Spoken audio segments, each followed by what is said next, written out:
युवक ने कहा, हे गुरुदेव, आपने बिल्कुल सत्य कहा। आपने मुझे सब्र की शक्ति का उपयोग करना सिखाया।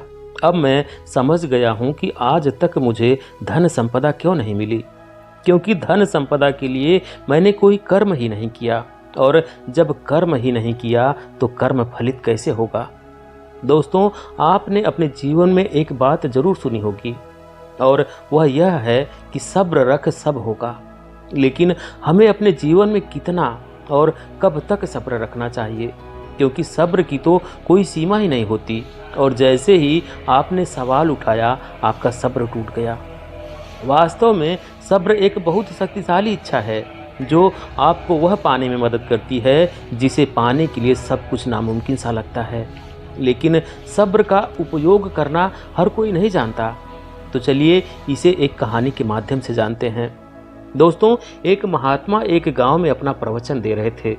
उन्होंने कहा कि सब्र रखो सब मिलेगा, सब्र रखो सब मिलेगा। ये बात वहां बैठे एक युवक के मन में बैठ गई।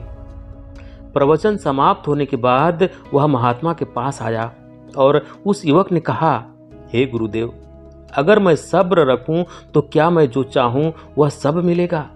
महात्मा ने कहा, हाँ, अगर तुम सब्र रखोगे तो तुम जो चाहोगे वह सब तुम्हें मिलेगा। युवक ने कहा, गुरुदेव, मैं अपने जीवन में बहुत धन संपदा चाहता हूँ। अगर मैं सब्र रखूं तो क्या वह मुझे मिलेगा। महात्मा ने कहा, हाँ बेटा, अवश्य मिलेगा। तुम बस सब्र रखना, एक दिन तुम्हें वह धन संपदा जिसे तुम चाहते हो वो जरूर मिलेगी। इतना कहकर महात्मा वापस चले गए और वह युवक सब्र करके बैठ गया। वह रोज सोचता था कि उसे आज धन मिलेगा, दौलत मिलेगी, लेकिन दिन ऐसे ही निकलते चले गए। 1 वर्ष बीत गया, लेकिन उसकी हालत वैसी की वैसी ही थी। वह वापस महात्मा के पास पहुंचा और कहा, हे गुरुदेव, अब तो 2 वर्ष बीत गए, मैं सब्र करके बैठा हूं, लेकिन अभी तो मुझे कुछ भी नहीं मिला। महात्मा ने कहा, अरे हम पर भरोसा नहीं है। तू मूर्ख है जो हर बार अपना सब्र तोड़ने पर लगा रहता है। सब्र रख, जो तूने मांगा है तुझे अवश्य मिलेगा। अब उस युवक ने निश्चय कर लिया था कि जब तक उसे धन नहीं मिलेगा वह अपना सब्र नहीं तोड़ेगा। धीरे धीरे समय बीतता चला गया और 7 साल बीत गए। एक दिन वह बैठा हुआ सोच रहा था कि कितना सब्र करना होगा। सब्र करने की कोई तो सीमा होगी, सब्र करने का कोई तो समय होगा। क्यों ना इस बारे में महात्मा से ही पूछ लूं। तभी उसे किसी ने बताया कि महात्मा तो स्वर्ग सिधार गए हैं। वह भाग कर आश्रम पहुंचा तो उसने देखा कि महात्मा का शरीर नीचे पड़ा हुआ है और सभी लोग रो रहे हैं। उस युवक की आंखों में भी आंसू आ गए। वह दहाड़े मार कर रोने लगा और कहा, अब मुझे यह कौन बताएगा कि मुझे कितना सब्र करना है और मैं कब तक सब्र करूं। हे गुरुदेव, उठकर मुझे यह तो बताते जाएं। महात्मा तो नहीं उठे, लेकिन उस व्यक्ति का सब्र उठ गया। वह निराश, हताश, सुनसान जंगल के रास्ते से अपने घर की ओर जा रहा था। रास्ते में उसने एक व्यक्ति को अपनी ओर आते देखा। वह व्यक्ति दिव्य दिखाई दे रहा था। वह एक सन्यासी लग रहा था।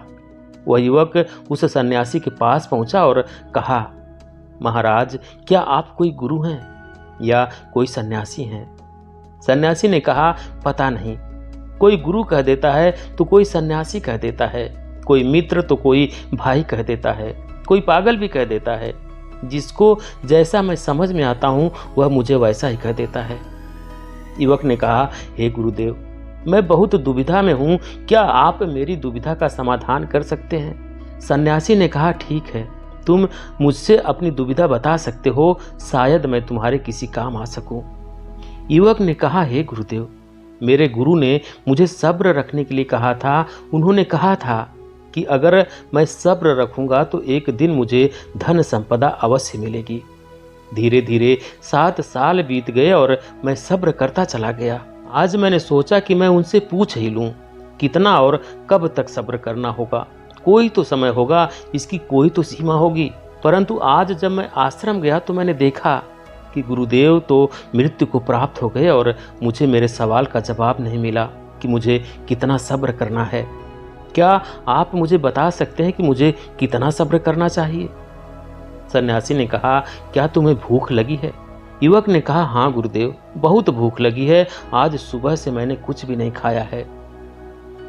सन्यासी ने कहा, ठीक है, तुम सब्र रखो, तुम्हारा पेट अवश्य भरेगा, बस यहीं मेरे साथ बैठ जाओ। धीरे धीरे समय बीतता चला गया और अंधेरा हो गया। युवक को अब बहुत तेज भूख लग रही थी। युवक ने कहा, गुरुदेव, कितना सब्र करूं, कब पेट भरेगा? सन्यासी ने कहा, सब्र मत तोड़ो, एक दिन तुम्हारा पेट भर ही जाएगा। युवक ने कहा, गुरुदेव, एक दिन? वह दिन आते आते तो मैं भूख से मर जाऊंगा। जब मैं यहाँ से उठकर कहीं जाऊंगा ही नहीं, भोजन की व्यवस्था करूंगा ही नहीं, तो मेरा पेट कैसे भर जाएगा? इस रास्ते पर कोई आएगा भी नहीं कि भोजन लेकर आए। सन्यासी ने कहा, सब्र रख, सब्र मत तोड़, पेट अवश्य भरेगा। सब्र करते करते उस युवक की पूरी रात बीत गई। युवक की भूख के मारे हालत खराब हो गई थी। सुबह हुई तो युवक ने कहा, हे गुरुदेव, अभी तक पेट नहीं भरा, कब तक सब्र करूं?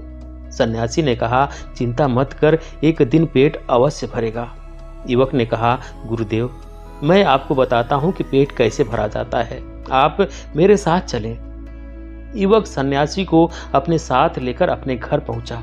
वहां पर उसने भोजन बनाया और गुरु को खिलाया और खुद भी खाया। भोजन करने के बाद युवक ने कहा, गुरुदेव, पेट इस प्रकार भरा जाता है। सन्यासी ने कहा, मैं भी तो तुम्हें यही समझाने की कोशिश कर रहा हूं। सब्र जीवन में आवश्यक होता है, परंतु बिना कर्म के सब्र की कोई अहमियत नहीं होती। तुम्हें जो चाहिए उसके लिए कर्म आवश्यक होता है और हर कर्म को फलित होने के लिए कुछ समय लगता है। इतने समय के लिए हमें सब्र से काम लेना चाहिए, हमें सब्र रखना चाहिए। बिना कर्म के सब्र किसी काम का नहीं। सिर्फ बैठे रहने से और सब्र करने से किसी का पेट नहीं भरता। भोजन के लिए कर्म करना ही होता है। उस भोजन को खाने के लिए भी कर्म करना होता है, तब जाकर पेट भरता है। युवक ने कहा, हे गुरुदेव, आपकी बात समझ में तो आ रही है, पर क्या आप इसे और अधिक स्पष्ट करके बता सकते हैं कि कितना सब्र करना चाहिए? सन्यासी उस युवक को एक पेड़ के पास ले गए। वह एक आम का पेड़ था। उस आम के पेड़ पर सभी कच्चे आम लगे हुए थे। सन्यासी ने उस युवक से कहा, जाओ और इस पेड़ से पके हुए आम तोड़ कर लाओ। उस युवक ने ध्यान से देखा और कहा, गुरुदेव, इस पेड़ पर तो एक भी पका हुआ आम नहीं है, सभी कच्चे हैं। सन्यासी ने कहा, इस पेड़ से पके हुए आम तोड़कर खाने के लिए तुम्हें कितना सब्र करना चाहिए? युवक ने कहा, उतना सब्र गुरुदेव, जितना समय में यह आम पक जाए। तभी सन्यासी ने कहा, और अगर तुम सब्र ना करो तो क्या तुम्हें इस पेड़ से पके हुए आम मिल सकते हैं? युवक ने कहा, नहीं गुरुदेव, तब तो मुझे कच्चे ही आम मिलेंगे। तभी सन्यासी ने कहा, इसलिए कहते हैं कि सब्र करना चाहिए, सब्र का फल मीठा होता है। और क्या होगा अगर तुम इस पेड़ के फल पकने के बाद भी सब्र करके बैठे रहो और समय निकलता चला जाए और तुम सब्र ही करते रह जाओ? युवक ने कहा, तब तो इस पेड़ के फल पककर खराब होते चले जाएंगे और एक दिन सारे फल नीचे गिर जाएंगे और एक समय ऐसा आएगा कि इस पेड़ पर एक भी फल नहीं होगा और अगले पके फल लेने के लिए मुझे बहुत इंतजार करना पड़ेगा। तभी सन्यासी ने कहा, यही बात समझने योग्य है कि हमें सब्र उतना ही करना चाहिए जितने में हमारे द्वारा किया गया कर्म फलित हो सके। हमें अधीर नहीं होना चाहिए, क्योंकि समय से पहले कुछ नहीं मिलेगा, और हमें इतना अधिक सब्रवान भी नहीं होना चाहिए कि जो मिला है वह नष्ट हो जाए। और इन सब में एक बात याद रखना कि बिना कर्म के सब्र कोई फल नहीं देता। युवक ने कहा, हे गुरुदेव, आपने बिल्कुल सत्य कहा। आपने मुझे सब्र की शक्ति का उपयोग करना सिखाया। अब मैं समझ गया हूँ कि मुझे आज तक धन संपदा क्यों नहीं मिली, क्योंकि धन संपदा के लिए मैंने कोई कर्म ही नहीं किया, और जब कर्म ही नहीं किया तो कर्म फलित कैसे होगा? हे गुरुदेव, मुझे यह समझाने के लिए आपका बहुत बहुत धन्यवाद। तो ये थी आज की छोटी सी कहानी दोस्तों। आपको कैसी लगी कमेंट करके ज़रूर बताएं। वीडियो को लाइक करें, शेयर करें, और चैनल पर अभी तक नए हैं, चैनल को सब्सक्राइब नहीं किए हैं तो प्लीज़ चैनल को सब्सक्राइब करें। बेल आइकन भी प्रेस कर लें ताकि आने वाली सभी वीडियो का नोटिफिकेशन सबसे पहले आपको मिले।